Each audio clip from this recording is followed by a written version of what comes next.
Stick it with the programming. I'm Chase Ingram. I'm Captain America. And along with me is Bill Grumler. Wolverine. And Brian, I don't have your hot button, but I saw Talking Elite Fitness stole my fucking idea, so we'll just keep that going. Oh, dang it. Wow, the guitar Sean added like singing to it, so it's different, but we had the first. We were the first. Yeah. We were the first. Hey, buddy. Dude, that guitar sounded good. Yeah, we brought way to bring that back in. It felt weird not having it. It felt weird not having it. I'm rocking the original B.Friendly shirt. Doesn't say fitness on underneath yet, but No, I didn't even know you had that one. Oh yeah, we got it. You gave it to me at Rogue Invitational last year. I think after breakfast tacos, you're like, "Hey, here, have this." I was like, yeah, I do remember that now. Yeah, good times, gentlemen. It has been a whirlwind of a couple weeks. My goodness, but we are here to analyze the programming finally of the 2023 CrossFit Games Semifinals. I've been talking with Bill to get this done. We try to go through the tests, events. We'll call them events on this show. We're going to call them a fucking event, dude. The show. They're events. We're calling them events, and like how to approach it and new details and trying not to analyze, even though that's all we wanted to gear towards. And we were getting pumped about this. And then I was talking to Brian this morning, and we were like, hey, I want to do a little, I was about to say menage a trois, but that's kind of weird. That is weird. But weird. What's like a menage a quad? What is that? Because it's us in the events, so it's 4. Well, but there's not 4 events though. Yeah. Oh. You can just call it a gangbang and just get over with. We're coming at them from every angle. Yeah, there you go. Perfect. Who is this? I don't care. We're having a good time. But we're going to go through the events. We're going to call them events here because that's what they are and that's what they have always been. And that's hopefully what they will be in the future. We'll go through the details, what we thought of the programming, the ins and outs there. And before we get into that, Brian, how were your travels on the way back? Because I don't know, I saw people's I know mine was interesting. How were yours? Couldn't be smoother, honestly. Really? Wow. I was one of the, I anytime I'm traveling, especially internationally, especially with layovers in foreign airports, I'm prepared for everything and anything, and I have no expectations. It was as smooth as it could be. Wow. That was not my experience. It was the morning I was supposed to leave, I get a message. It's like, hey, your connection from Zurich to Chicago, which is an 8.5-hour flight, is 4 hours delayed. And I was like, well, that's going to make me miss my flight from Chicago to Dallas. And so I spent 3 hours on Saturday to try to figure out how to get home. And then I couldn't get basically booked until Sunday at like 11 o'clock. And then it went like totally changed the flight. Like it went Berlin to Washington and then Washington to Dallas. Fortunately, it was only 2 flights versus the 3 it took to get out there. But it pushed back my arrival time at home about a day, of which I had to do some fancy maneuvering to appease my poor wife who has been stuck with my kids. But, it all got done, and it was a little bit of hectic. The only problem was we arrived in Washington, and the customs line to get back to the connecting gates was so long and back. I saw that on your story, and I got flashbacks to Amsterdam last year. Yes. Now, fortunately, it didn't take as long as Amsterdam did. It took about as long as Amsterdam did with me also cutting 80% of the line in Amsterdam, which I had to do. But the problem was it was outside of the customs lines. It was in the hallway where people walk downstairs or take the escalators down to kind of a lobby area where the bathrooms are. It was a mob C backed up to that, thousands of people. But the escalators weren't stopping. So people who had no idea what was happening at the bottom would get on the escalators, and then as they get halfway down, they realize there's nowhere to go. So the escalators just started like bringing people down and slamming them into other people.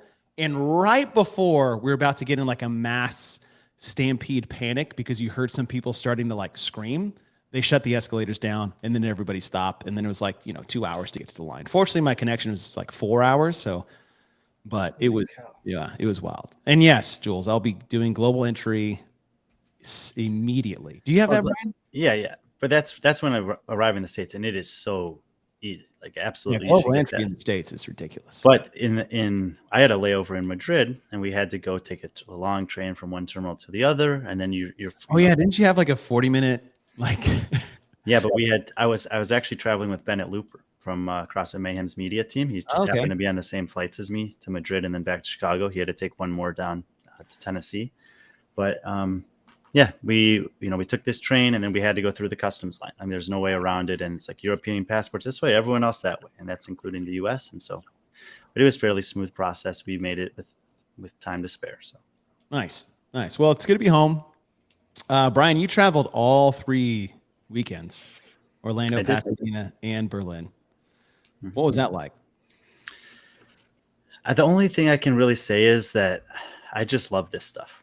Like I could do 3 more this week. I'd be ready to go today if I needed to. I feel like we're all in that boat. Like I hope my wife doesn't listen to this. I have to print. I'm like, oh no, I have to go to Berlin last minute. Damn it. But really in my head, I'm like, yes. Well, so you guys did do well. I mean, you didn't do all 3. Chase, you did the first and last, but Brian, you did all 3 of them.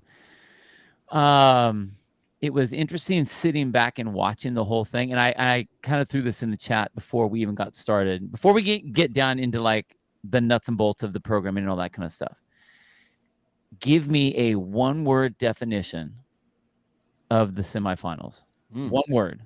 Like what would it be? What would it be? I would say revitalizing. Okay. Why? Word. I think that in a big picture spectrum, that the community like responded this year. So okay. That's really tough to compare it down to 1 word. Oh, 100%. No, totally. But that's because what I was looking for was like it's going to be, we can nitpick all kinds of things that's gone down the last 3 weekends. But I think if, getting an overarching feeling, it was at least kind of important because we've been waiting for something like this. We've been waiting for a while. Chase, what about yours? What's yours? Revitalizing is a good one because it did feel like we got some of those regional vibes back. Okay. I would say, instead of taking Brian's word, Hiller, I would say encouraging. Let's say revitalizing is encouraging. And part of the same aspect is like, regardless of, and we're going to talk about things that, look, if I say a positive word, it's like I'm saying majority there. But I mean, everything was not perfect. It wasn't all sunshine and rainbows. There was a lot of pulling teeth. There was a lot of things that could have gone better. But being there in person, seeing the crowds showing up that were not there last year, and seeing the crowds that were not present during sanctionals at all, and seeing the programming from week to week to week and what we used to see at regionals, it was encouraging to say that I believe we're moving in the right direction. I'm not saying we're there, but it was encouraging that we are on the right path. There's still a lot, I think, that can, a lot in little aspects. Brian, I don't know if you feel like that, but there's just like little things that I think will be looked at once they get some of the big things kind of in place, if that makes sense. No, but those little things have like really big impacts at times. No, absolutely. It wasn't not perfect by any stretch of the imagination. There's definitely things that we can reflect on and improve. But I think overall, considering that, CrossFit, the decisions that CrossFit made about this part of the season from last year to this year, and the way that the overall feel, I mean, I was at 3 semifinals last year as well, 1 in Europe and 2 in North America. So I had a very similar experience on 3 consecutive weeks. And I felt like overall, this was a positive, much more than a negative. in terms of advancing forward. So. Yeah, I think when I was thinking about that, there were a lot of things that got effed up. There were a lot of things that like were stumbles, and a lot of things that were these trip ups. And it's like, oh god, here we go again. But what I did like to see, and I got the same thing from an outside perspective, was my word would be regionals, because it felt like that again. I was seeing. Did it feel like that from the broadcast? Yeah, and I think and I will tell you this, and this is something that I think CrossFit really has to understand, is that what started that was you and Adrian on your podcast stream that started that. Oh, really? Yeah, because it was raw. It wasn't this, the polished, not that you guys didn't do a great job, but it wasn't the polished, pretty setup at all. And then we had like Brian's running around and he's getting camera shots, and Mike Halpin's running around doing stuff, and you had all these things that are just trying to make it work. And I got very old school CrossFit vibes with that. And then when you're looking off into the crowd, you can see these, everyone's, family and team, and you see these massive peoples with the big heads and all that kind of stuff. So you can see that, which we did not see the last couple of years at all. And so it was really, really good to see that and get that vibe. I mean, I did a lot of the Sevon podcast stuff during the second week with him. So I watched all the regionals all the semis, and then was involved in all of that. We talked a lot, and I had so much fun that weekend, because I knew I was going to be involved with the podcast. And so I'm on the thread a lot, and there's a lot of talking back and forth, and it was really, really fun. With just all the stuff that was happening. So it was fun to have that kind of old school flair about it, for sure. Well, that's awesome that you could see that from there. I love this question. Steven Flores, has HQ ever ran an event that went 100% smooth? No. But I don't mean that as a negative. Like, people tend to glorify the past. It's why people like Nirvana, right? They're all right. But never once was there an event that went great, like 100% smooth. That has never happened. And so I think to judge some of these things as if that's what we used to do, I think is incredibly unfair. I don't know how you guys feel about it. Now, does that mean we should just be okay with it not being perfect? No, we should always strive for perfect. We should always strive for 100% great. But like, name one competition that went 100% smooth. You walked away, I was like, that was perfect. That was a perfect event. Well, yeah, but there's going to be some different. Our point of views would be a lot different. We get to hear a lot of stuff behind the scenes that a lot of people that are watching don't get to see it. So there may be that's also what I mean too. Well, there may be discussion. We've been in discussions where it's like, okay, how far are they going to have to push this sled? Well, maybe we should change it now, and then they don't change it, or they decide to change it right before they go. The crowd doesn't necessarily know that, but we would know that because we're going to be talking about it. So there are a lot of things that I think not everybody knows.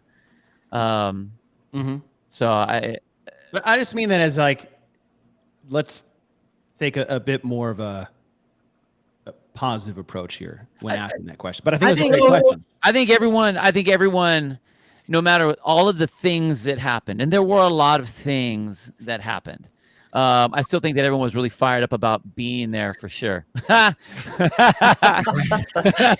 great. But it ran better than any of the ones before that, for sure. Right? Best one since anyone before that. But yeah, and it'll never be 100% smooth. But like I said, I think I thought revitalizing is a great word. Encouraging for myself is like, we're going the right way. And even Hiller just commented, it's like, you know what? I can't think of a better word than revitalizing right now. The one thing I don't think anybody should walk away with, if they have a clear objective point of view without just wanting to burn the world down, is like, nothing should be terribly negative in my opinion, but like that's also someone else's opinion to judge on their own. But all right, let's get into the details here. Okay, so let's go event by event. We'll start with event number 1, and we've got this little running deal here as you guys are watching with us, and it has the events, the different modalities they were in, and different movement patterns that we had with that. If you guys can't see that, too bad. I'm only so good at Excel. and working through these. First one, 3,000 meter echo bike, 84-foot sled pull, 2,000 meter air runner, 84-foot sled pull, 1,000 meter ski, 92-foot sled pull, just because the last part was longer at the end. 180 pounds on the sled, 225 pounds for the men, 180 for the women. When you look at this event from the get-go, like I really, really like this event. Like if I just look at it on paper and I looked at how challenging it was for different athletes, the fact that the sled was the event. Right? Everyone had a baseline of fitness on the machines, for the majority about the same, but it's how people navigated the sled. And I think the question coming in was, is this sled going to matter, or is it going to be a machine race? And I think the sled mattered so much that it completely changed the type of event this was going to be, even more so than I thought. I don't want to put words in Boz's mouth or head, but maybe more than he thought it was going to be, especially after the first weekend. I don't know how you guys felt. Can I just pause for a second? Go. On this screen here, Chase, where it says testing elements. Yes. Is that the description for a different test? Yeah, it is on the first one. Okay. I was just making sure that I'm like, what's going on? Yeah. I didn't finish that one. Okay. Let's get rid of that. Sorry, Bill. Go ahead. Yeah, I love the event. I think on paper it did a lot of really cool things. I don't think people were expecting to have the sled be as much of a problem as it was. The downside I have on this is when you have, and this is going to come up a lot, and I don't know how we want to analyze. If we're going to analyze just on paper what the analyzing is or how it's put to use, but I like the sled being in there. I don't like the fact that the issues with the sled became an issue. Mm-hmm. I love the fact that the sled is in there. If they wanted to, because it made, in the second I saw the sled, I saw a picture of the sled, I was like, oh shit, here we go. I knew that it was going to be an issue. And I didn't even realize how much of an issue it was until you started talking to some of the different athletes. And they're like, first pull, the thing flipped underneath. And then I tried to adjust it. And then it pulled again. Then I just figured I had to do it. So I don't like that happened. I like on paper what it says. I really like what it says. But that... So that's a fair question. And I think one thing because I don't want to focus in this part so much on the little things that were outside the programming until like the end. So for example, it's like, no, I hear you. You know what I mean? Because like we can do that with bags. We can do that with runners. Apparently we can do that with but programming wise, we'll go there. And at the end we can wrap up as like, hey, here are issues that we have found. Totally. That's why I said I really like the event. Of it. I do really like the event. Me too. Brian, what about you? I mean, I think that just to summarize what Bill said, on paper, excellent. In application, it fell short. Yeah. What's that? I mean, God, I'm so bummed about that. Anyway. All right. When you look at that, you've got the monostructural elements mixed in with the odd object. I really like the balance of like aerobic and anaerobic. I thought that was really cool. And having to like switch systems mid-workout was pretty cool. Just because that sled for most semifinals was a big part of that. So let's go to event number 2. I know I wrote test on here, but 3 rounds, 3 minutes on. Yeah, it is an old sheet. You were trying to. 1 minute off.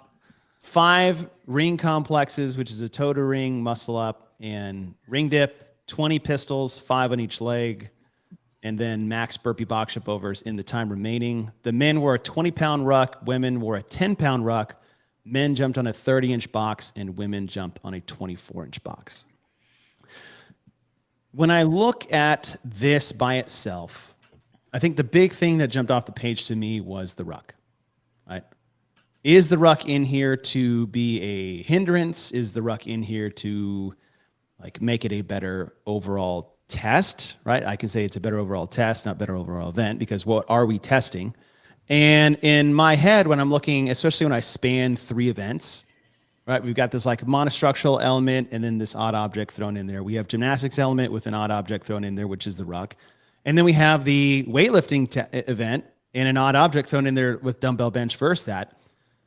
when I look at those, I feel like the ruck really changed the event towards a certain demographic of athletes. Like when I look at event 1, I see big, strong athletes that have good engines. That's it. Those are the most. And I think Brian didn't Halpin do a review of like the top 10, and this was at least North America East. The top 10 versus the bottom 10 in that event was like a difference of 20 to 30 pounds of body weight. Mm-hmm. And so I see the same thing with the ruck, limiting those that didn't get theirs in event 1. And at the same time, I don't like the discrepancy between, and this could be because they're keeping 5 complexes, but a 20-pound ruck and a 10-pound ruck are not the same test for these individuals. Like 50% of the weight is not it. Like it makes it drastically easier for the women, but they're also doing 5 of the gymnastics complexes, or however you want to call them, as a thing.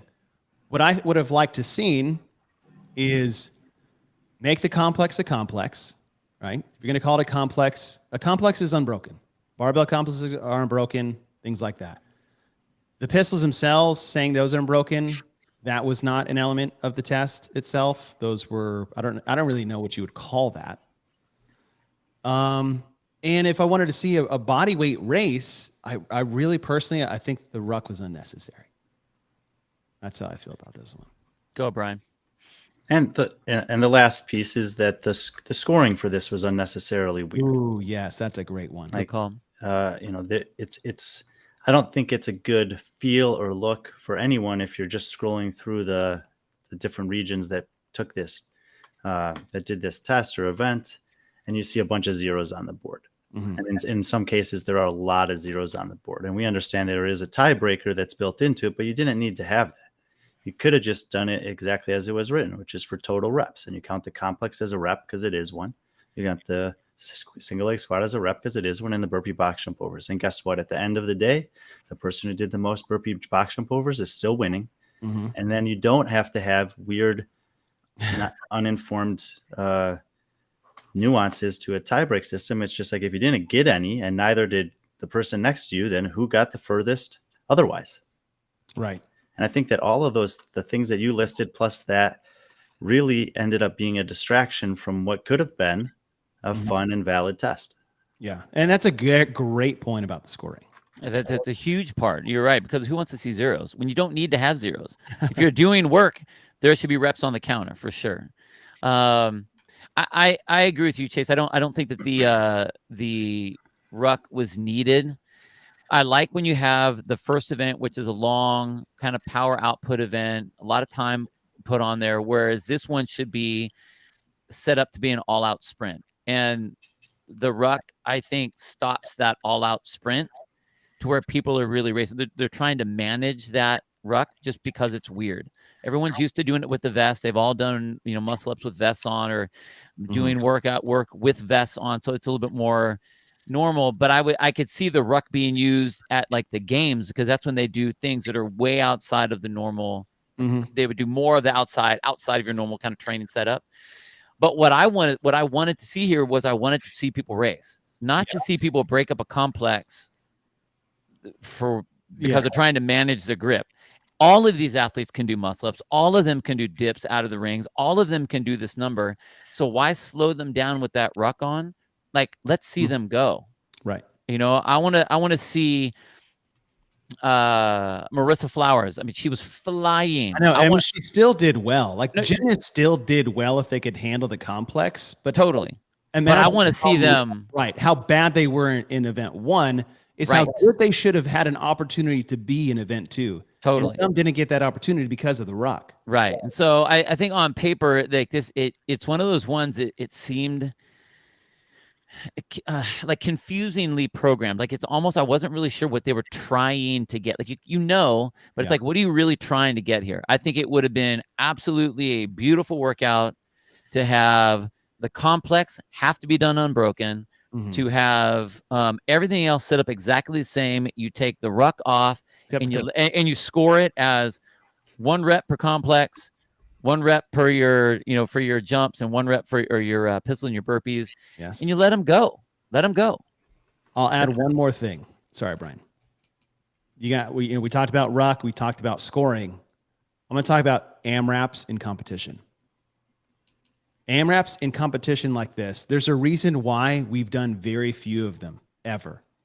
I think maybe one time at the games, and I think might be the first time at semifinals or even regionals. And the reason is that the simple fact is that to win this event, you have to do more work than everybody else. Yep. To beat everybody, you have to penalize yourself physically to do better than people. And how do we get around that before everybody panics? You set a number to get to, just like we had the 2-2-2-3 complex, right. 75.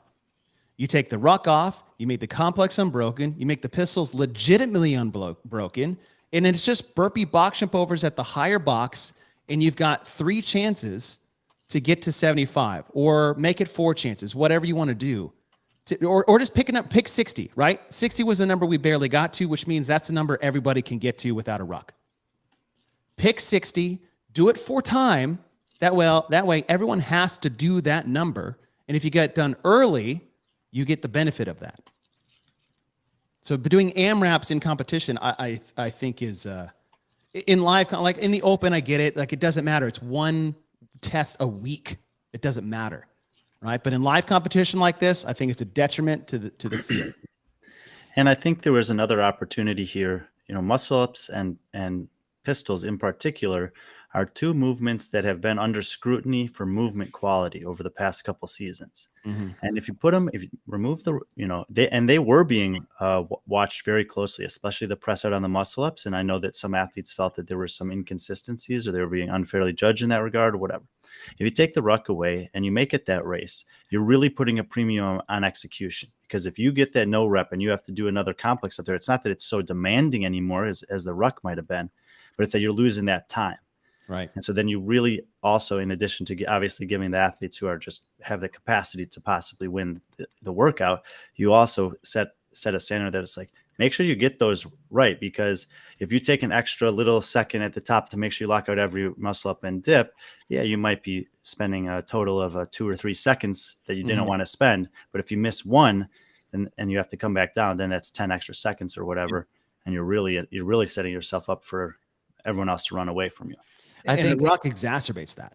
Oh, geez, yeah, totally. Right? It's like if I have to spend the time to, like, if a judge is holding me to a higher standard, the ruck is compounding that to a degree that is unfair. Not unfair. I want to say unfair. I hate the word fair, but is more challenging than say other athletes. Compounding, maybe. Compounding. There you go. Yeah. So, I do say that I'm glad that they put. I mean, in all reality, I would rather see ring muscle ups in a live competition and pistols in a live competition rather than online competition, because at least you have someone's eyes there. And this is not to say that all the judges judge perfectly. I mean, a human judge is going to have human errors, and that's always going to be an issue. But at least it's live, and you have someone else that's not within your camp is calling out your reps. And I mean, a ring muscle up, we have issues with those regularly. A ring dip, I was like, oh man, here we go. I mean, we used to have to put the strap across the rings just to make sure that your shoulder blades hit the rings to make sure that you locked your arms out. Remember? So between that and the pistols, like I thought that was going to be a tough one to judge. I do like what the event was. I think it made for some fun races to watch. So entertainment wise, it looked pretty good. But I think it would have been a lot more fun to watch everybody go, like really put the pedal down and do work there. I think that would have been good. And I think, Chase, even what you're saying, I hear what you're saying on that. And I think if it would have been a longer event, and someone I think actually put it in the comments, like when they did Cindy, you do something like that, where you have 20 minutes where someone's going to do a lot more work than someone else. I mean, if you did more work here, you did 10 more burpees than somebody. Mm-hmm. So I think what saved them a little bit on that was that the time frame really wasn't that long. But I hear what you're saying on that. I kind of agree. Yeah. All right. So almost, but not quite. Linda, semifinal Linda. You've got your, God damn it, I forgot to change the weights there too. Whatever, I was in a hurry.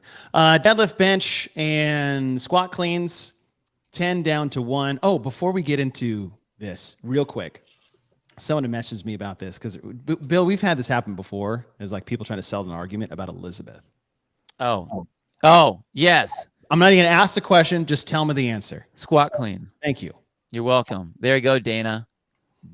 Owner of the gym, whoever the owner was of your gym, tell them it's squat clean. Did they reach out to you too? Yeah, Dana hit me up. Jesus, yeah. Squat clean. Squat cleans. The best part is like they brought up what I guess it was programmed on .com or CAP or something like this. And like, well, here it says either done with squat cleans or power cleans. And I was like, look at the top under the section name. It says scaling for this. All right, back to it. Speaking of squat cleans. And we're back.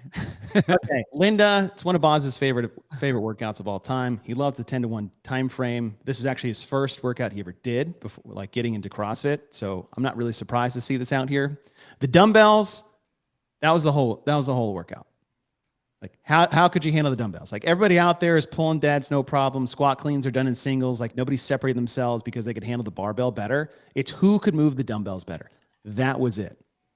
And it was no more evident than who was winning these events. And a lot of these winners are coming out of like heat 1 and 2. Some of your best were doing the best, but it was a bench press event. That was it. And some work capacity, but just some. Yeah, it was your ability to have high work capacity and bench press. The other movements, that was it. That just made you tired. Yeah. I liked it. I like this event. That being said, yeah, I like this. In the scheme of which the 1, 2, and 3 that we got through, fine. Yeah. I think the cool little twist of throwing the dumbbells in there, I think that was cool. I don't know if that was trying to do the twist and have just a little change in the a little wrinkle in the normal Linda, or was it that they didn't want to have to deal with issues that they had when they were doing the bench press the first time they had it come out at the regionals that 1 year? With making sure it got locked out, or what would you do if you fail, or how you're where they're gonna put the straps and all that other kind of stuff. Right. So I thought it was I like the event. I think it's a fun race. Again, I think that you have to know what you're trying. What are you really racing here? Like when they were making some of the people, I saw the thing where it was like, penalize the standards on what is the squat clean. Mm-hmm. If I can pull the bar to my shoulders and I squat it up, like that's like the old Travis Williams snatch. Oh yeah. Like no one called him that those were wrong, so it's like, why are all of a sudden I saw a lot of indiscrepancies with that, and like at that point, who cares? I mean, okay, yeah, that brought up in the chat is like that happened maybe 1 or 2 times. No, I know, but again, it's like if you're just saying like make them deadlift, make them do their dumbbells, make them do their squat cleans, cool. I thought it was great. I love this event. I thought it was awesome. I like this one. I like people dumbbells for the squat cleans also. Ooh, Dude, dumbbell Linda. Chase, do you think it would have made any effect, positive or negative, bumping the deadlift weight up a little bit, 20 pounds or so? It seemed like an almost just irrelevant part of the workout. The deadlift for the majority of people, and right, like most of these statements we're making are based off a majority. There's exceptions to everything that we're talking about. But yes, making the deadlifts like 315 and 225 could have had a greater effect on the test. Making the cleans 155 and 105, I think would have been very interesting to add to it because it was so dumbbell heavy. Right. Like we said, it's all the other, not saying like blasting through 295 deadlifts is nothing, but for these athletes, like all the deadlift did was just get people tired. It didn't slam the brakes on them. All the cleans did was just make sure that they could stay on the bar. No one was failing a squat clean. No one was too tired to pick it up. It was a matter of like them wanting to or not the inability to do that. It was all in the dumbbells. And I'm not saying that's good or bad. I'm just saying that's what it is. I still like this test or this event. Fuck. What do you think? What when they got the original for the regional version of it, the first one, Which you were- they looked at everyone's weight Yes. and they took an average. Right. It would be really interesting to know what yeah. the average of the weights were this year for everyone. Like, what is that? Is it the same number? Do we just go with like, oh, it's the regional style, so we're just going to put these numbers in, or do we actually get the true average of everybody, which would have been interesting. Mhm.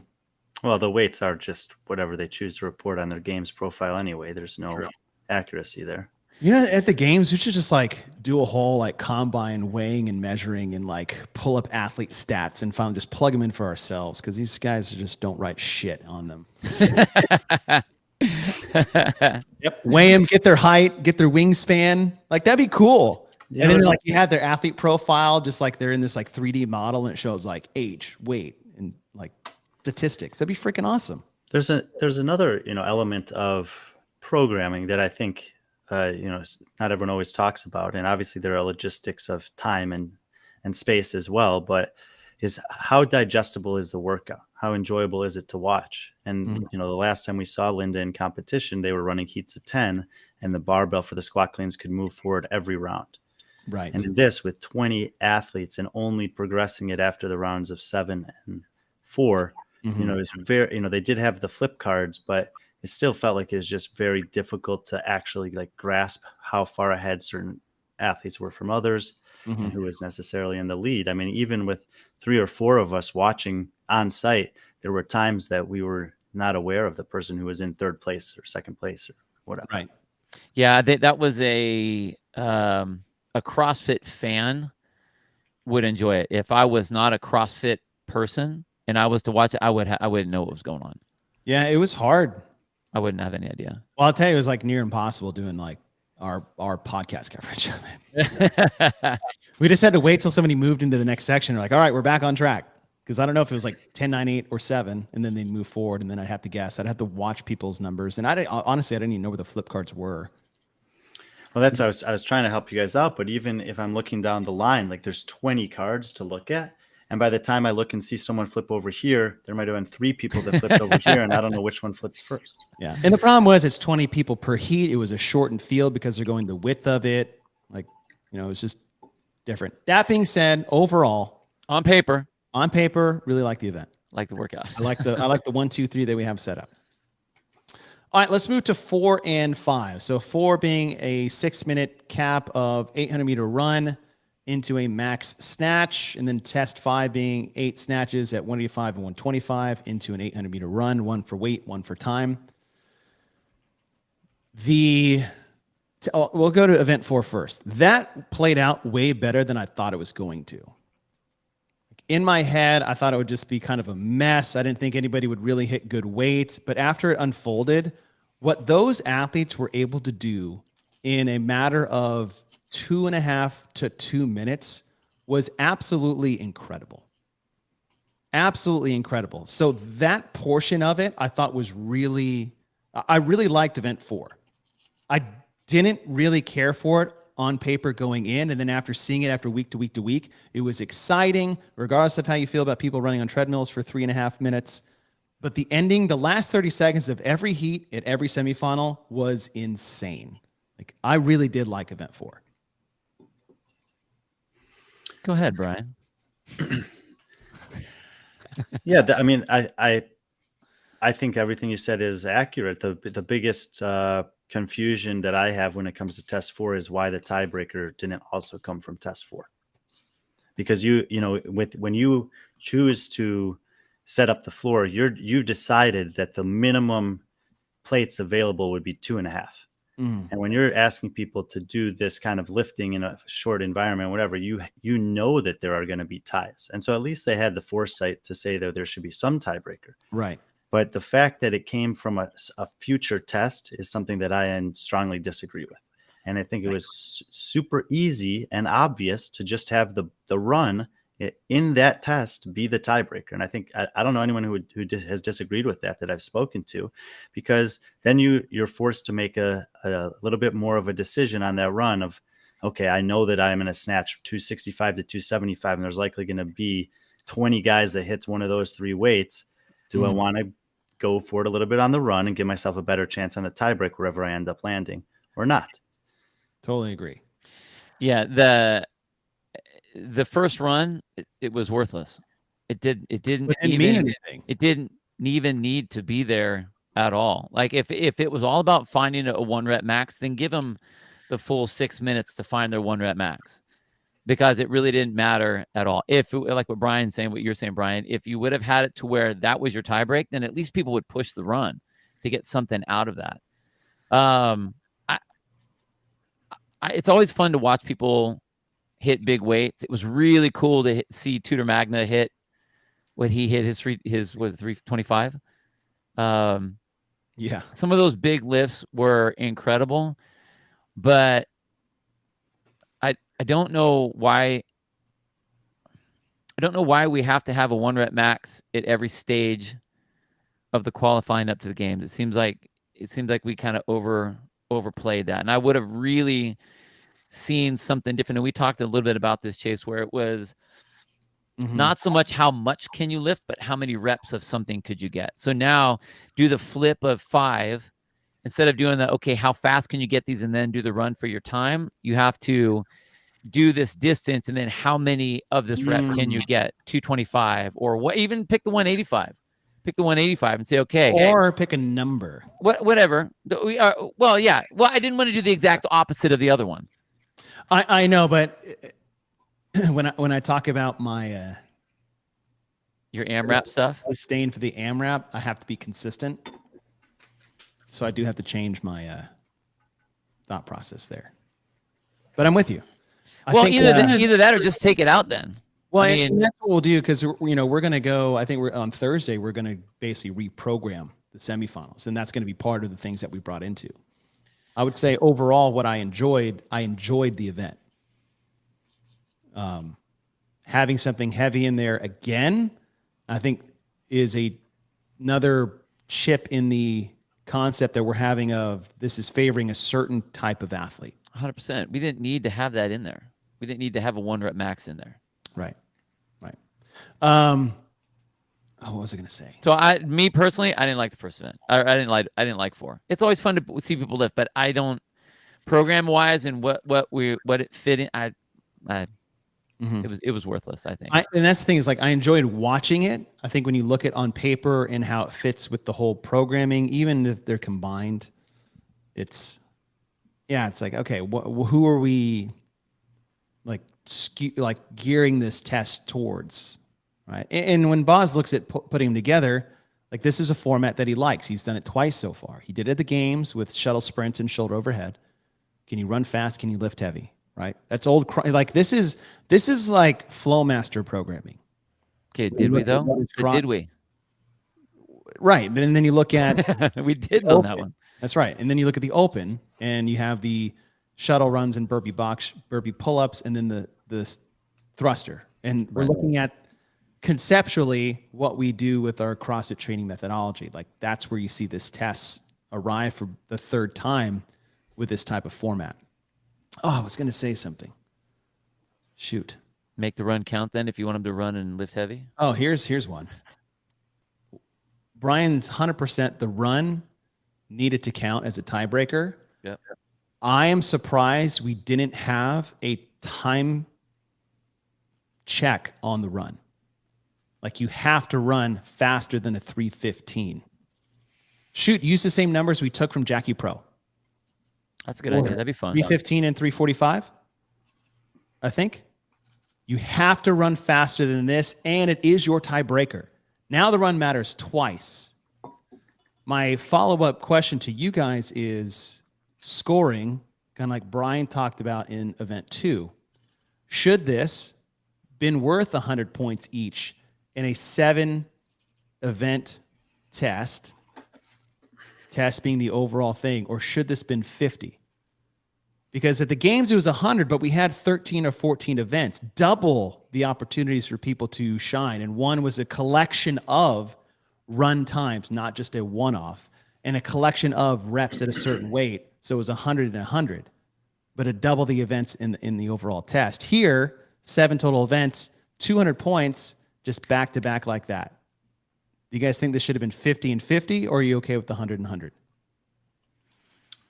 I actually, after seeing it play out for 3 weeks and looking at just kind of the general component of fitness that was tested with each 100-point check mark that each event is individually, Mm-hmm. I think it was okay. One of the kind of cool things that I was able to do over the 3 weeks was look at different patterns that emerged. And so, as an example, I was tracking how many athletes were able to finish in the top 10 for both 4 and 5 at each of the semifinals. And then I wanted to see how well that correlated to those athletes qualifying for the games. And I did that with a few of the other individual tests as well.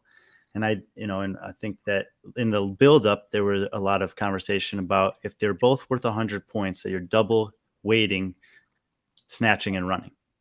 Right. But if you look at what ended up happening, 90% of the time, the best snatchers got the points in test 4, and the best runners got the points in test 5.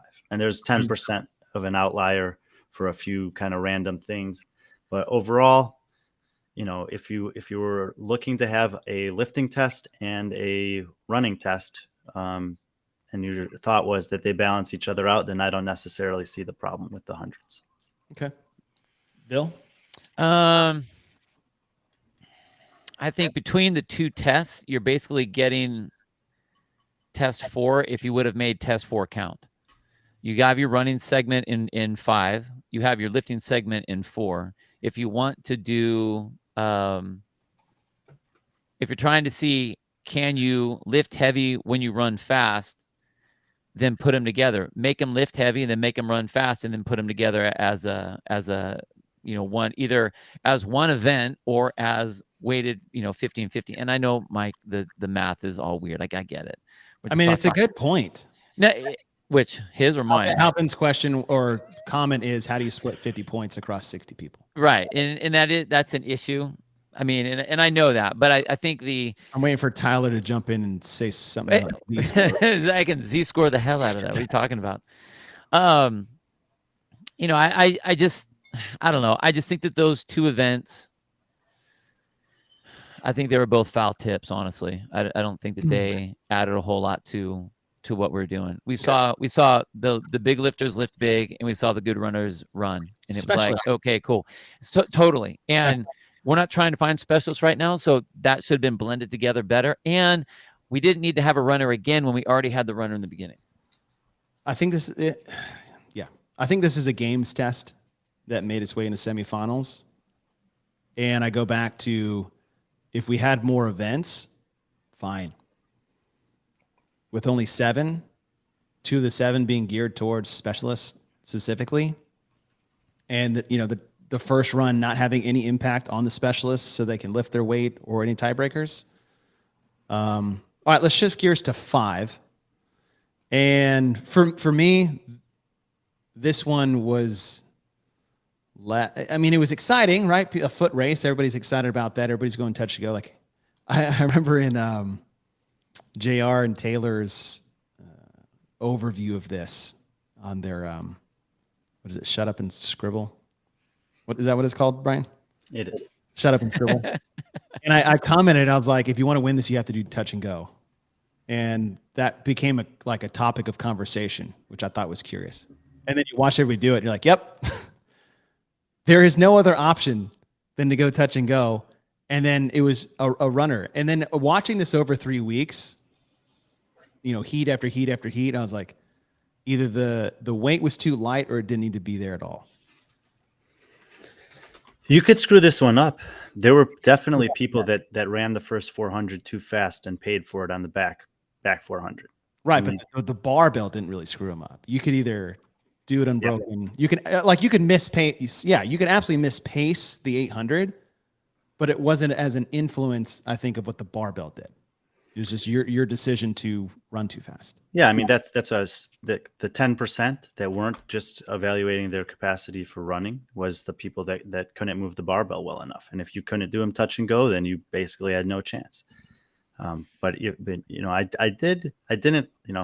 I didn't love it with the air runners overall. I think that it could have been more fun in different ways, and I do agree that this would have played better at the games. This combination of tests would have played better at the games for several reasons. But it was, especially as I was able, I felt like I was more in tune with what was happening in week 2, and then even more so in week 3. And I was able to watch and see specifically some athletes, get it wrong and screw up the run a little bit. And so I kind of, I guess as in an isolated thing, I kind of like that element of risk reward that was clearly, a choice athletes had to make, and some people did it well and some people did not. I think it was the runner made it really hard to race because you had no idea. Other than if you got on the runner first, you had no idea who you were chasing or how fast to go. So now you were only in competition with yourself. And I think that changes how people attack their competition. Isn't this funny? Is like for the first time all year, I actually would have rather had shuttle runs. I would have rather had motherfucking shuttle runs, which is stupid to say. But I think that there's a couple things that could have been done on there. I think, and Adrian has it right here. I'll put his thing up here. But 12 reps, up the reps on the lift. Mm-hmm. Make the lift count. Like it on either one of these 4 and 5. You have to have the other element matter. The run has to matter on the max lift. The lift has to matter on the run. And like you said, the vast majority was able to get this touch and go. Who was really interesting on this one, I thought, was Bethany Shadburn, because we were curious about what she was going to do with her back. And you could tell that she was she wasn't grip and ripping, but she didn't do as bad as I thought she was going to do on that, comparatively to just getting through that lift and then getting on the runner and going. And I thought that was really interesting. Mm-hmm. So both of those tests, I think you could have taken one piece out, and I think you would have had the same setup. Yeah, you could have taken the first one out on 4, you would have had the same lifters. You could have taken the lift out on the first part on event 5, you basically would have had the same runner. So why have that? And if you want to run in a lift, put them together. Yeah, that's what I say. Foul tip is a good. All right, let's move to event number 6. It is the chipper. That wasn't that foul tip comment wasn't a reference to our original gangbang analogy, was it? No, that's just the tip, Brian. That's just the tip. Sorry. Take a hole. Rotate every 2 minutes. All right. 20 overhead squats at 185 and 125, 500-meter row, 3 handstand walk pirouettes, 2 seated legless rope climbs, 20 wall-facing handstand push-ups, 2 seated legless rope climbs, 3 pirouettes, 500-meter row, 20 overhead squats. I really love this chipper, except for the 500-meter row. Yes. And that is all. Like watching the 500-meter row, watching what the athletes did on the 500-meter row, listening to people talk about the 500-meter row, it was all did the overhead squats unbroken, went slow on the row. Like Noah Olsen said he was holding like a 210 to 240 on the first row. And by the way, had one of the 5 best times in the world. Exactly, right? The row had nothing to do with the race. Nothing. This is a high skill chipper. Overhead squats at that volume, at that body weight for 20, like 185, 125 is getting close to some people's body weights, and they're doing 20. Well, not 20 in a row because they could break it at 10, which I didn't like. No, they couldn't. No. They had to. They had to. I didn't like that part either. I didn't like that. When I saw that on the floor, I was like, oh, that sucks. Do you understand that why he chose to do that? Yeah, you told me why. I said it because they were too close. They didn't want the bars. It was a safety thing. Yeah. It was a combination of 2 things. One is that he wanted to use the full barbell, not the short bar for the overhead squat. And second is if using the full barbell, advancing past someone else's bar was problematic. And he also wanted to have the storytelling element of moving forward as you progress through. So then they put him on him walk row. Because that was a progressive storytelling moment. I understand the safety element of it, but I still think that I think that drop. I would have rather had the opportunity to watch the athletes with the risk reward. I absolutely think that as well. And this, the stagger in general is an interesting element here. And so if people who are saying then just stagger them, Yeah. and they were staggered in this case, even though there were two, they were still staggered. From the athlete's perspective, it was advantageous to be in front going out and in the back coming home, because then you could see your competitors in front of you. And if you were one of the people who were in front and your two closest competitors, let's say you're the leader, in lane 5, and the guys in 6 and 4 were behind you on either side, they could see that your stability and what, how that was going to go. And especially in a set of 20, they could use that to their advantage in making a decision based on how you looked, where you would be completely blind to their stability or comfort level with the barbell overhead behind you. And I understand that no matter how you direct your people, even if you would have had them sideways, you're going to be able to see some people and not see other athletes. I mean, there's this kind of, if you're a swimmer, you're going to breathe on one side, you see swimmers on one side, and you can't see them on the other side. So there's always going to be that element, and I get it. But I still think that when you're forcing everyone to have the same rest, then you decrease what your race is.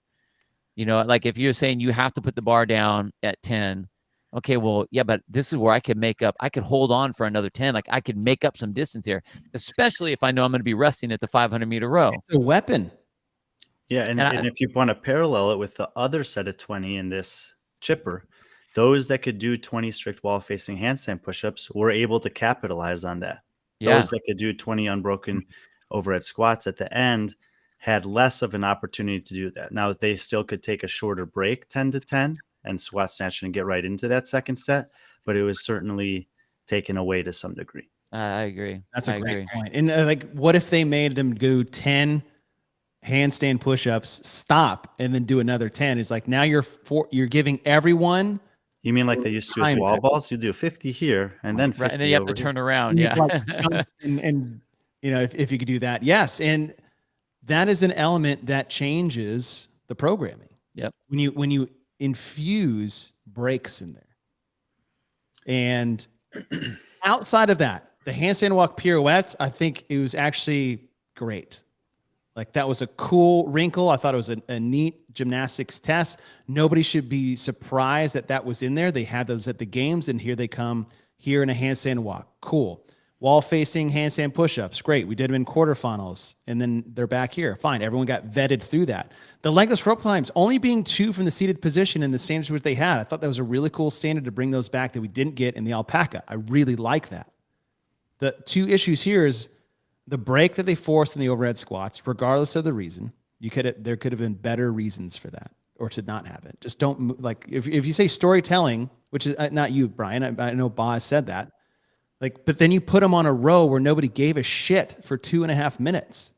Like, what's the story there? There is no story. So we're missing consistency here. Shocker. All right. I'll throw in one thing that they should have switched it to. Take the rower out and put crossovers in. That's it. Now you have your callback from the games, which everybody has been practicing, and if not, they should be exposed, just like the pirouettes, just like the wall-facing handstand push-ups, and just like the legless. It's the same shit. And now you put in an element that is a high-skilled element that has a massive impact, just like every other movement in this chipper. But you have a 500-meter row in here that everybody used as a break. And I thought it was a huge miss on what could have been a really, really exciting chipper. And I know we said break here or whatever, and someone could crush it with string them together. If you want to tell a story, then make them move up every 25. Fine. There's your storytelling. There's your movement. And no one's that good where they're knocking out 50 in a row, and maybe they are, but at this point in time, that break isn't taking away from the test. And you still get a monostructural test. It becomes a super high skilled chipper, and it gives everybody that has those skills that have not been tested with any skills up until this point, 0, a chance to really, really crush everybody. Do you think that the legless rope climbs and wall-facing handstand push-ups were enough volume? I didn't have this question until Laura Horvath and Gabby McGowan didn't have problems, respectively, with the 2 things that they are historically bad at. What I know that even as it is, it stops some athletes pretty good in their tracks. Mm-hmm. But, would 3:30 and 3 have been a 3:30 better and 3? test? I like 3:30 and 3 for sure. What was the number for the alpaca? How many rope climbs? 2 per round, I think. How many? 2 per round? Yeah. Is it 6 or 8 total? I think we had 4 different sections. Okay. I think it's a great question. I will say that I think that those 3 elements, or those 2 elements. How many? If you did 3:30 and 3, that would have drastically changed a lot of things. Massively changed, I think. Not maybe like 1, well, depending on who did it. Like, those are good examples. You know what? I think, okay, I on paper, I like what it is. You take out the 500-meter row. You could put your crossovers in there if you wanted to. You could just take that out and not have any of that. You could have gone 20 overhead squats right into the pirouettes and go. Now, that would be cool.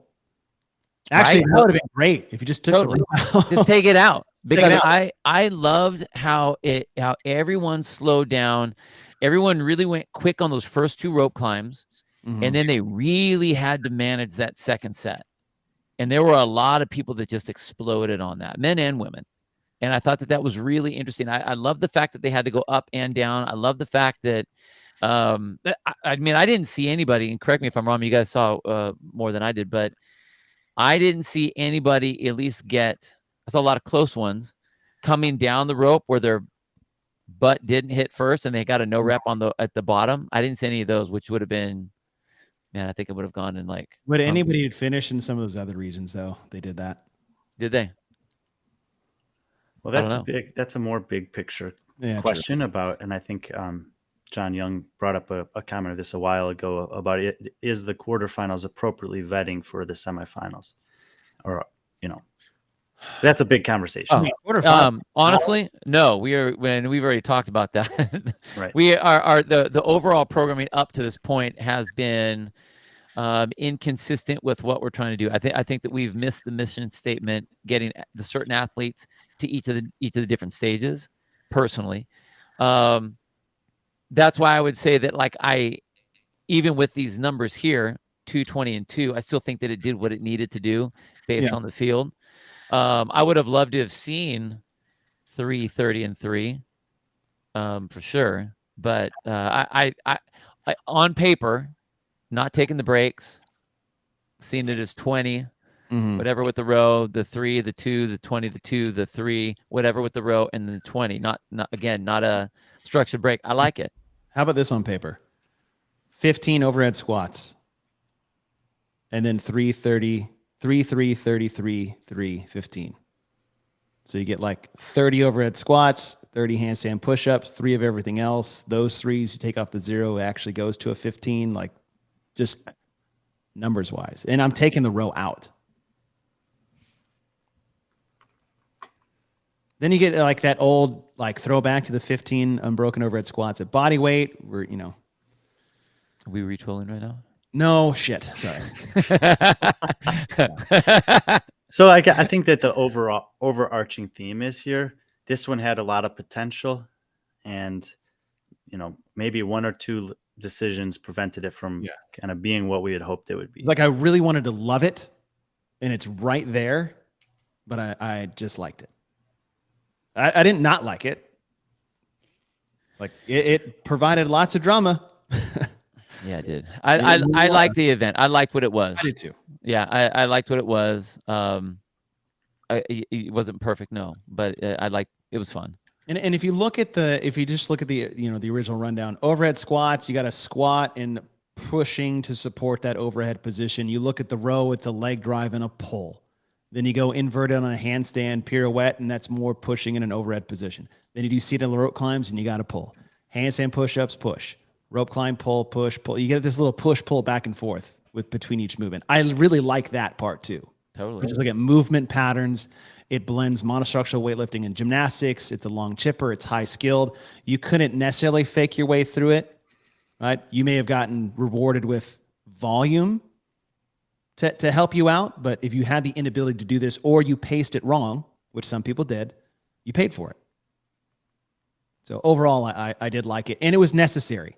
right? Of all the things we've seen so far of really being stronger athlete, larger athlete bias, this was a necessary thing to throw out there. All right, finale. 3 rounds for time, 15 or 10 cal echo bike, 20 toes to bar in a, I don't know how long the distance, I can't remember what it was. I just said 50 foot. Sandbag bear hug carry, 60. Okay, cool. Sandbag bear hug carry. Thankfully, it's 200 and 150 on the sandbag. I really like this because you had to almost be irresponsibly fast, especially if you needed to hit a home run. And there was just such a fine line to thread that entire time, which some people did beautifully and some people did horrifically to our entertainment. What we've seen so far is long test, short test, mixed bag. Again, this has everything in there. You've got monostructural weightlifting and gymnastics all combined in here. It's 3 rounds instead of just a short sprint chipper. You had to repeat your effort 3 times in a row. It all came down to the toes to bar. If you could hang on to the toes to bar, you were going to succeed. Nothing else really mattered towards the end. It didn't matter how hard you could bike and how long you could sustain that. You could crush the bike all day. If you couldn't hang on for 20, you were not going to finish in, where some athletes needed to be. That being said, I feel like a lot of athletes made the mistake of thinking they had to go unbroken to be successful here, where they could have been 20 seconds faster had they taken 1 break each round instead of being 30 seconds slower because they broke 5 times in the last 10 reps on the 3rd round, which was great. Like, you want to see that in an event. People make strategic mistakes based off the scenarios that they were in. I thought it was dramatic. The bag to the finish, like, that all played out really well, in my opinion. I think that there was a minimum threshold you needed to be able to sustain on the bike. And I think, again, it was a very few athletes that were exposed by this, but there were a couple, I think, particularly in the women's field, that even though they could do the gymnastics unbroken and the sandbag carries is just as good as everyone else, they just didn't have enough on the bike to make up the difference.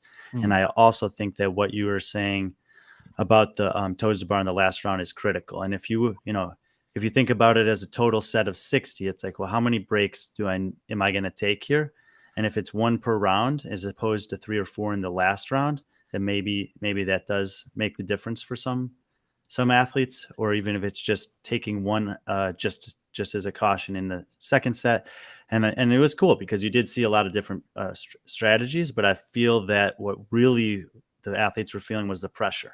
They were like, if I don't do this, then everyone's going to pass me by. Yeah. Or in application or in the reality of it, the opportunity for the pass was in the last round. And a few athletes in particular made that pay off to the note of going to the CrossFit Games. And I think that that the best example of that, if you didn't catch it in the live viewing, was in Heat 5 of the women in Europe, was Rebecca Wittesen.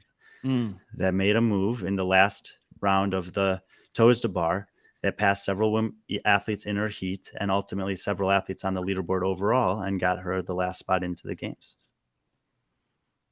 Yeah, I think this is the way.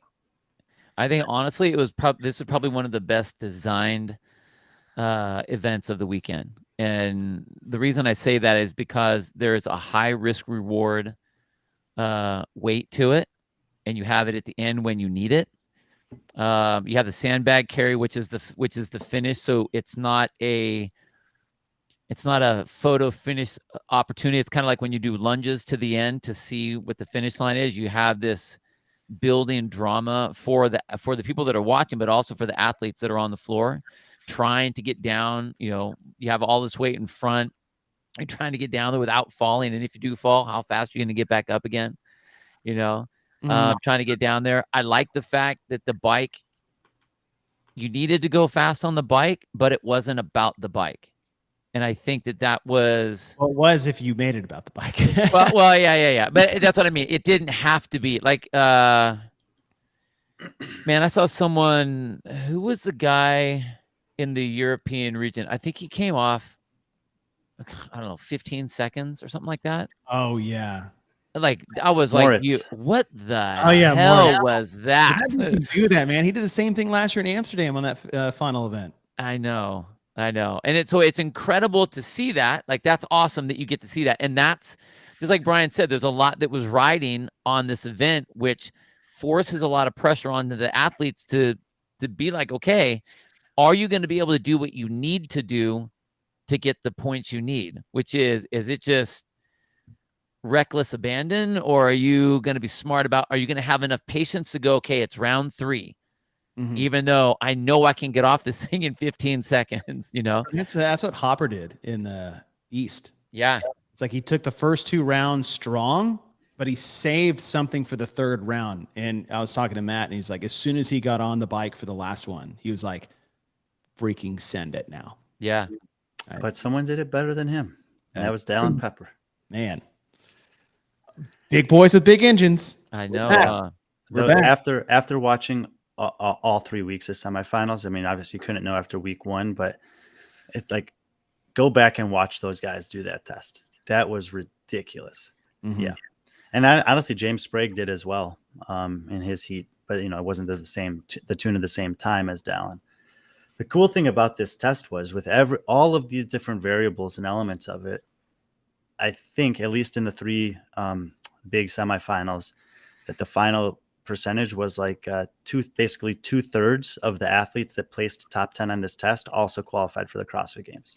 Interesting. So it's pretty strong correlate where if you were able to execute this one well, it usually translated to something pretty good. Which for the is weekend wild overall. when you think of like a 3:45 to 4:30 length event.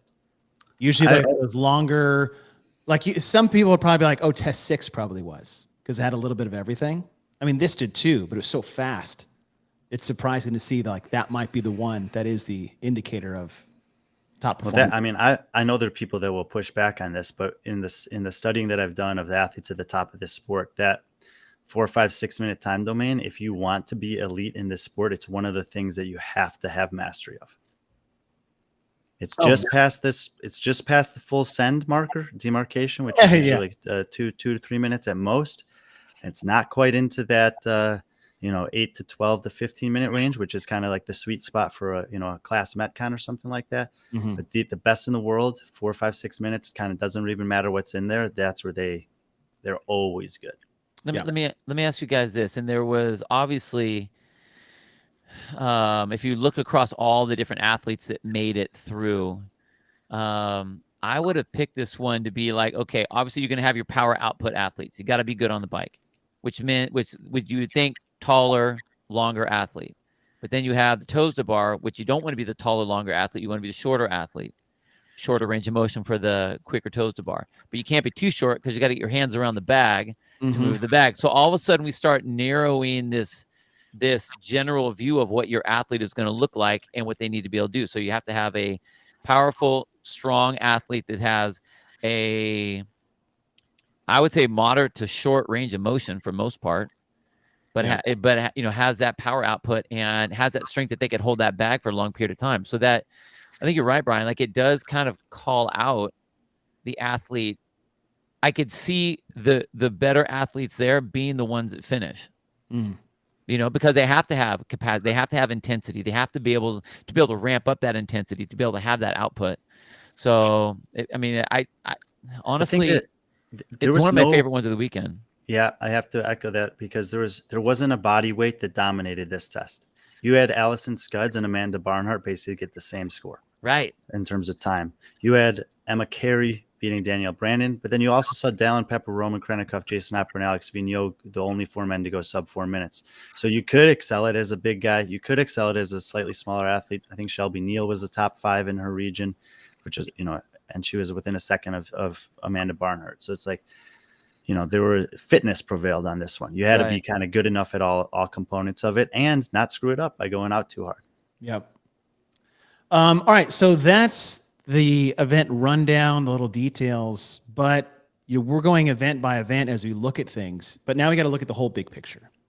All right. So I want you guys to start bringing in some things that happened within the programming that took place on the field that had impacts on the events themselves, right? So as our overview of things. And the first one, I think it was, this was an unfortunate conversation piece all 3 weeks, was the sled. Right? The sled in test one that had an impact on how people not only did these events semifinal to semifinal, but Brian, you and I talked about it, seeing it in person. It changed the way people did things heat to heat. Yeah, I think later he's getting a bit more of the shaft than the first ones.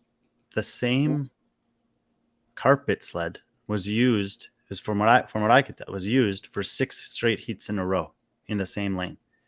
And the quality of that sled deteriorates as it's getting dragged across this surface, heat after heat after heat, lap after lap after lap.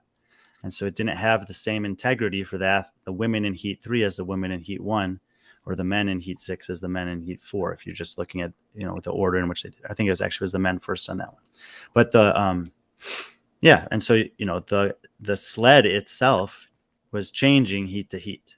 And there wasn't necessarily predictability, from what I could tell, about whether your sled was going to get beat up or not. And as the weeks went on, I think people started to realize that in addition to my ability to move the sled and my capacity, to have a certain output on the machines over the duration of the totality of the 25 minutes or so, that they realized that my execution of something that has nothing to do with fitness, but just of moving the sled in a way that wasn't going to be at a severe detriment to me, became a critical element of that test. Secondarily, the test in and of itself was testing for something different in different parts of the world. In particular, in Europe and Oceania, it was so much easier to move the sled than it was in North America East and North America West, that you were, by default, testing the capacity or the pace that you're able to hold on the machines to a higher degree than was being tested in North America. And, Amanda Barnhart said it. She said, I realized that I could move that sled well. And therefore, I was able to back off my running paces because I knew I could capitalize on the back end against the field that I was competing against because of my strength on the sled. And that same strategy would not have allowed her to have the same success in Europe or Oceania if that's where she just happened to be competing. And I think that, as a programmer, when you're thinking about the semifinals as a whole, and this is what we're going to do when we're evaluating the programming as a whole, is we're going to say, okay, what were a variety of different things tested here to make sure that we're getting a well-rounded person to the games. And you're looking at this as the long test for the weekend. And when you have the long test for the weekend, what are the check marks you want to hit? And those check marks were different based on the floor surface. Right. And based on the time that you went, because the consistency of the sled was changed. I mean, you can't just put 500 pounds on a sled and drag it and it's made of fabric and expect it to maintain its integrity. Oh, so God, what was his name? But he ripped his sled apart. I saw that. Yeah, we had video of that. Anthony Davis. Yeah. Yeah, and I mean, and some people, they were like, "Well, look at Yellow Hoste." I'm like, "Okay, well, Yellow Hoste is an outlier.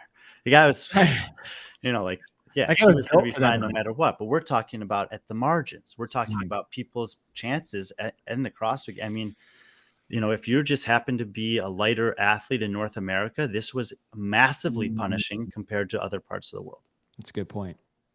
Good point. We have not, as a sport, done very well with the sled. The sled, man, the damn sled. We trip on that thing every motherfucking time. I got one for every time. I said it like you would have enjoyed watching shuttle runs instead of air runners. This would have been the perfect time if you were going to use a sled to use the torque tank. Shit. It really would have been, though. And then you would have been hand over hand only.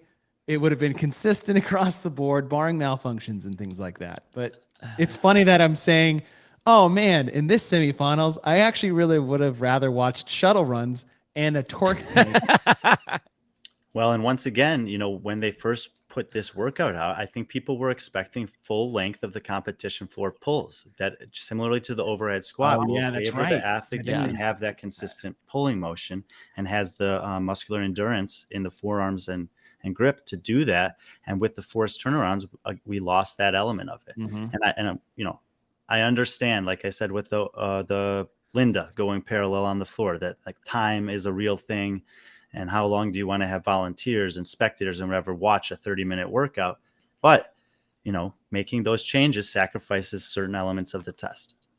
Yeah, that would have drastically changed everything. Adrian, I want to be able to. Yeah, I want to do that event.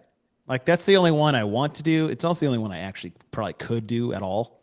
Dude, I messed with that sled when it was going on the first weekend. I was in the gym because I was coaching, and I was dragging my sled trying to figure out how to pull it, which way should you pull it, what way shouldn't they make you pull it, like what are the standards going to be on and everything. And I put all kinds of weight on I was my rogue dog sled.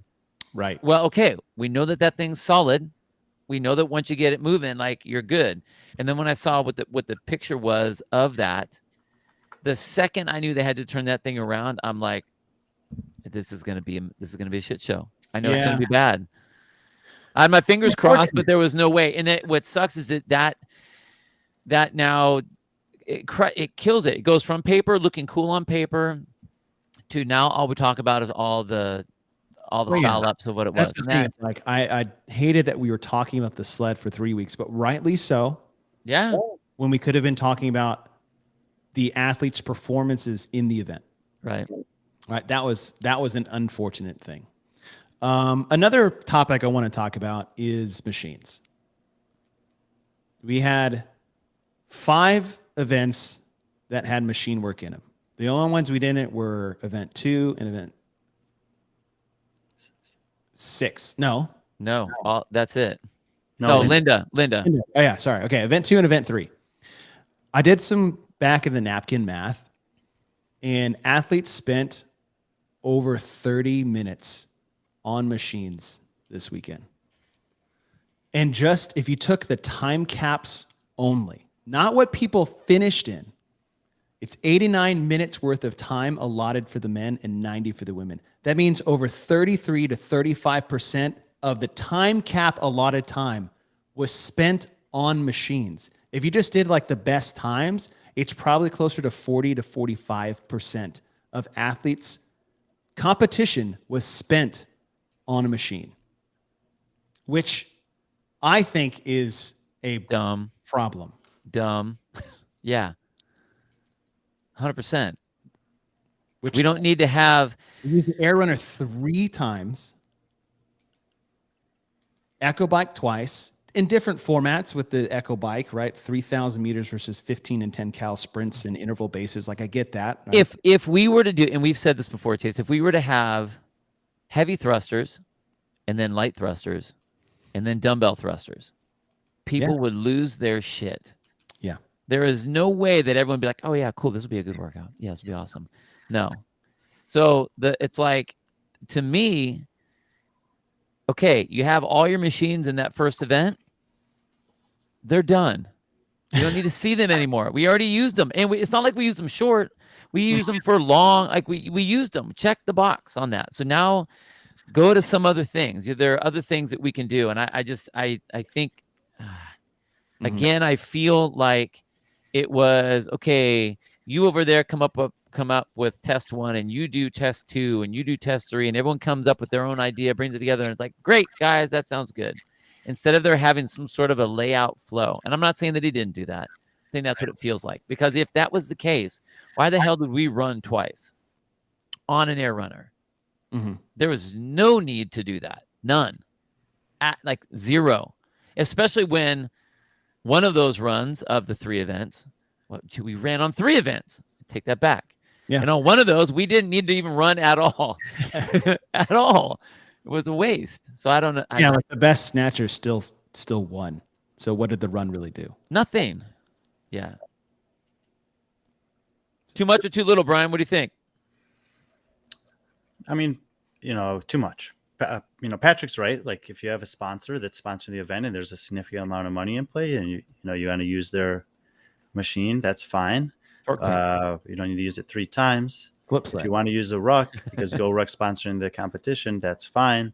But you could maybe be intentional about where you use it as something that is probably actually meant to be used for. So maybe being a little bit like, it's not a problem to use the implements that sponsors who are paying good money for you to use. That's fine. But how you use them, how often you use them, and where you choose to use them, I think can be done a little better. Do you think the workouts? Okay, that's a perfect question. Then, do you think the events were designed and had the sponsored implements put on top of that, or were they designed around the sponsored? Bill. I'm just saying, it's just a question. It's purely a question. Like, if you look at the other events that we had here, where would you put the rug? I mean, you could, yeah, that it is a great question. It's like, well, what would a ruck traditionally be used for, right? And so, I think the first answer to that would be, body weight gymnastics and running. And it's like, okay, so what other tests could you like realistically use it in if the tests were already written and then you needed to apply a ruck to it? Yeah. So yeah, I don't know which one came first. Yeah, it's purely just a question. No, I mean, it's a good question. I think the air runner got their 10 minutes of fame during event 1. So yeah, it's been a long time. All right. So any other elements that you guys want to talk big picture before we get into your overall evaluation?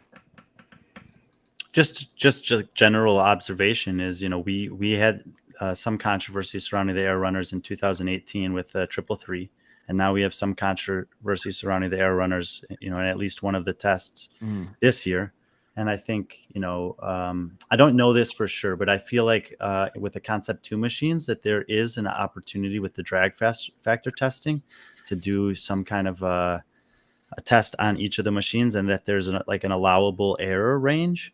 Yes. And I'm not sure that exists with the air runners that Assault makes or not. But if there's not, then I think we have to seriously ask the question of if it's responsible to include any kind of a piece of equipment that has the potential for variance to impact the competition and doesn't have some opportunity to test for that before we put them out there for athletes to use. Totally agree with that. We shouldn't be using any. Okay, and this goes for all pieces of equipment that you're going to be programming for. Like you can write this great program, but if you are picking equipment that ends up fouling up that program, i.e. a sled, i.e. mechanical machine equipment that might break down for whatever reason, screen goes out, the drag is different, something, it doesn't start at the right time, whatever. Any objects like that, like your barbells, what they weigh. But these other things, if there's a chance that something can go down, you either need to make sure that they are checked and rechecked or just don't include them. Well, and that was going to be my closing point to what you guys were talking about, just to machines before we give our thumb tape review. But we said 5 of the 7 events were reliant on machines. I think that puts more things in flux when you have such a main focus, those being such a big focal piece. And to the point that you just made, Bill, is like, we know what med balls weigh. We know what dumbbells weigh. We know what barbells weigh. We know how fast a distance can be run back and forth, burpees, push-ups, pull-ups, right? There wasn't a whole lot of gymnastics here. It was all funneled really into one event only, which was event 6. And we had toes to bar and ring work, but that wasn't really, And I think that is the risk you take when having, like we said, over 30 to 40% of your competition reliant on machines. And I don't know I just don't think, I think that's a risk. I think they need your spreadsheet. Dude, seriously. I think you borrowed it from them. They need to dust off the old level 1 book again or something. But I think that is a big deal. It's when you're going to program you're going to program an event. Mm-hmm. You should know exactly the things that you're using. And we have talked about this so many times. Like when you use something, it's crossed off the list. You don't just redo it again. You don't just put it in another event. It's like, well, it's this way, that way. I get it, but like you don't see that in the open. You don't see that in the quarterfinals. Why are we doing that here? And why are we running the risk, especially on something that, like, if it goes out, like, what's the backup plan? Yeah. If a machine, like, if I have to run around a circle, I know exactly where I need to run. Mm-hmm. If the batteries are bad or there is a surge or whatever, and that thing goes out, now what is the backup plan to deal with that? And that's a nightmare when you have to deal with that. This burpees instead of the runner, thrust instead of the rower. Yeah, but we already like, and that's part of the problem when you like burpee box jump overs. Like you take 2 and now it's 1. Right. Right. Yeah, wall ball, dumbbell snatch, kettlebell snatch. Well, we talk, and I've talked about this in a few different platforms before, and I think you guys have brought it up also, is that at the elite level of this sport, certain movements like the wall ball, the dumbbell snatch, they can, and burpee, box jump overs, that would be like traditionally classified as either weightlifting or gymnastics movements. No, these are in essence monostructural movements for this level of athlete, and they can be. I think that they can be applied in that way, and I think that in many cases they should be. Yeah, I mean, essence, they're gymnastics movements, but like how they manifest themselves with these athletes, yes, that's a better language. Yes. Like, I mean, if you just went to the playbook, like they're gymnastics movements, but like, yeah, burpees become very cardiovascular. Like the jump rope should have and could have made an appearance here. We would be okay with that. We could have done wall balls, and yeah, those 3, though. One is monostructural, one is gymnastics, and one is weightlifting by definition, right? In its essence, that you said, how they manifest themselves with athletes are aerobic tests that we could have put in these events in lieu of some of these machines. You're 100% right. All right. Brian, you are the honorary guest, so I'll let you go last. Bill? I tend to fare on some of the. I'll go first. How about that? So our Element 26 thumb tape review. Out of 2 thumbs, you guys can use point whatever. 5 of the events I did like. 2 I thought were foul tips or just a bit outside. Aside from the machine work being a huge element to this, I think overall the programming seemed biased towards, like, if fitness was even, right? Like, and you look at your top athletes, like if fitness was even across the board, size played a factor. It played a factor in some of those bottom churn ones, right? Your 3 to 5 rookies or unknowns or games athletes on the fringe, like size had an impact here based off the programming. A lot of machine work. I think we could have done more gymnastics and spread that out over a multitude of different events. Overall, I liked the programming from end to end. I don't think anybody that won wasn't someone that was the fittest person there. I did think some people that maybe didn't win could have been some of the fittest people there. So there's some flux there. Overall, I think we got a good crop of people going to the CrossFit Games based off what we had. I'm going to give this a 1.2. I don't know how to do a 0.2. It's a 1 and a I'm getting a thumbnail. 1.2 on my 2 thumb scale. All right. I had a lot of fun watching the events. I had a lot of fun being involved with the Sevon's podcast and talking and getting deep into the weeds with a lot of the events and the competitions and the athletes. It was really fun to do all that. I think that there were some really fun races to watch. I am really glad that there was that regional feeling again, that felt good. That being the case, I only really liked 2 events of the entire thing. I liked the last event. I liked Linda. I liked the first event as well, but the wrinkle of the sled messed it up for me. I don't like the fact that equipment is going to determine whether someone does well in an event or not. I think that it should be a vetted thing to where fitness is tested, not a foul up on a sled or something breaking down or an equipment failure. I don't like that. So I have a hard time with that. That I didn't like 4. I didn't like 5. 6 I thought was cool, but again, I think that it was like a first base hit. So I had a really hard time watching a lot of the different events. Like when I look at it on paper, I don't like that something can look so good on paper, and then you watch it in real time and it like just gets all kicked in the nuts. That bothers me.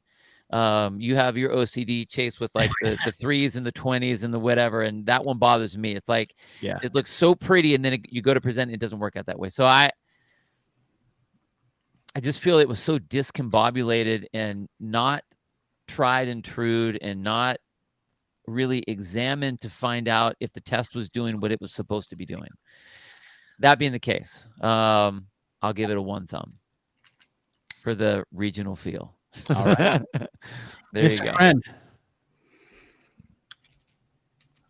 Yeah, it's to me it's a matter of talking about the tests as they're written and the way that it played out in real time. Mm-hmm. And I do think that it's worth noting I would imagine it's pretty difficult to find an appropriate group of athletes to test the semifinal tests, because most of them are taking the test and therefore can't be a part of the testing for the test. That's a good point. Whereas at the CrossFit Games, you can pretty easily look at, just the last 5 men and women that missed in North America, and you can say, those would be some good people to give a call and test some of these workouts. They're just below the threshold in a different set of tests or different set of circumstances. They might be there themselves.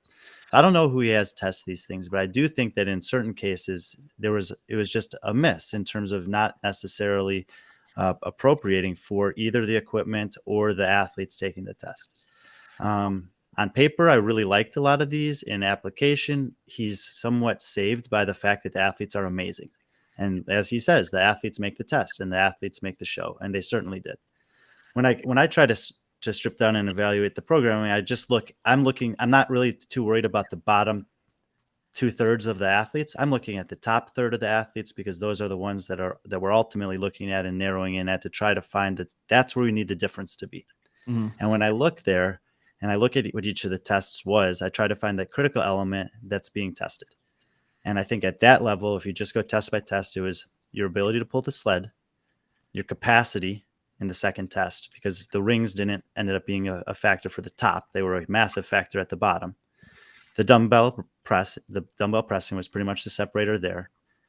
Plain and simple, if you could snatch heavy or not. Plain and simple, could you run fast or not? 6 is like, I think that at the top level, even it was like hybrid between the rope, the legless rope climbs and the handstand push-ups. You can make your money or not on either one of those potentially. And the last test was a great test. When I look at those things in particular, to me, something that's missing is leg strength or stamina, as just being a blatant and obvious miss, not just now, but in a lot of Adrian's programming all season long. Yep.